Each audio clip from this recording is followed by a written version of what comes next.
preview that I have been spoiling.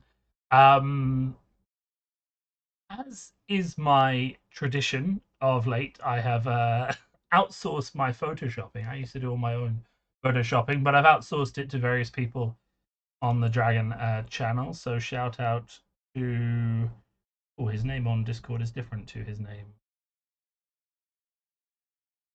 Uh, okay, so what's he going by? Erratum. Yeah, shout out to Erratum just for editing this for me. Is doing a much better job with Photoshop than I would ever do, um, which is good because got to play to your own strengths. So now we have a bit of a vote because he's prepared sort of three variations of this art for us, and I can't decide which is better. So we have the goose teacher with the bare-headed student, which I think is probably the weakest of the three.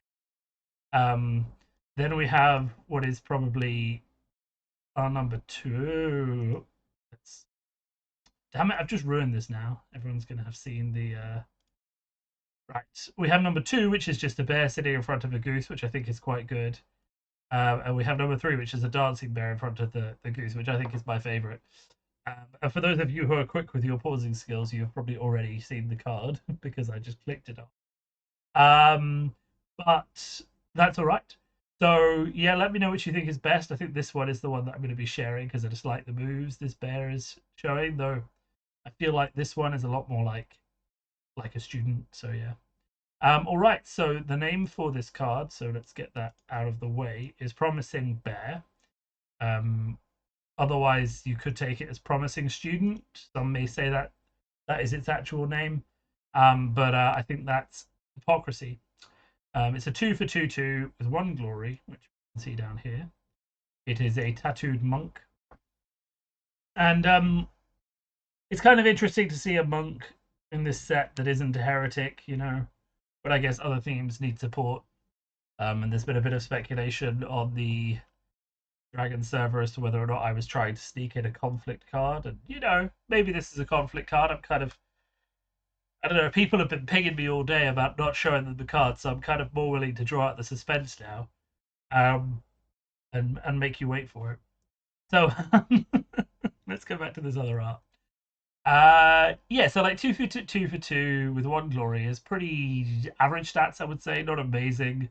Monks in general have problems with not having great stats, so there's not much we can do about that. It's just kind of a bit frustrating that it doesn't have anything better. But that's all right. It is what it is. So, but this stat line might like somewhere slot into our deck. It directly will. That's kind of hard to say. In terms of the ability, look up my entire thing. I shouldn't swear either. In terms of the ability, then, so firstly, as you might have guessed, yes, it is an attachment character. However, as I've said in the chat, this one has a bit of a spin. So when you attach the character, it gives +2/+2 to the character it's attached to. So it's a non-restricted +2/+2 attachment for 2 fate, which is actually quite decent in terms of stat efficiency for the cost. However, if we're thinking about things in terms of um, like most other attachments that cost 2 have an ability, and you'll see that this one doesn't have a battle ability. Um, so in some regards, it's weaker than things like J Tetsubo or Way of the Dragon or things like that because it doesn't have an ability, but it does give stats to counteract that. Um, Now, the full ability, so when attached character leaves play, detach this attachment and turn it into a character. So essentially what we have here is a bit of an um, odd ability. So like if you put this on a tower, you really don't ever want the attached like this line to ever come into play. So it's a bit of an odd choice to have on there.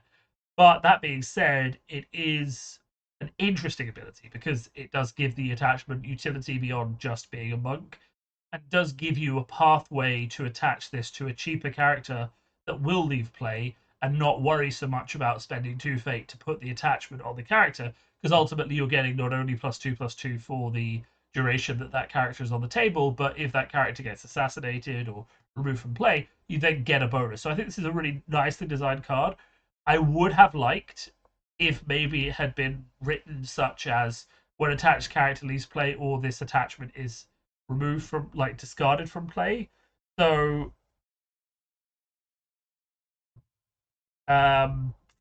but I think that would potentially be too strong, because then it would make essentially a +2/+2 attachment that is immune to attachment control, which is not exactly ideal. So I think it is fine the way it is. I think it's an interesting ability. I think it might go in some decks as a +2/+2, which is unconditional.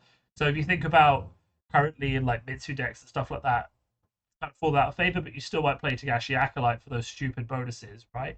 But you still have to play 2 cards per conflict to make Togashi Acolyte give +2/+2, whereas you could just attach 3 of these, and if something bad happens to that character, you get the 2/2s into play. So I think it's interesting. I'm not going to go on about it too much more. I think there'll be plenty more debate around this. I just wanted to get this preview out today because I promised. Um, and yeah, show you my all fantastic artworks. So there we go.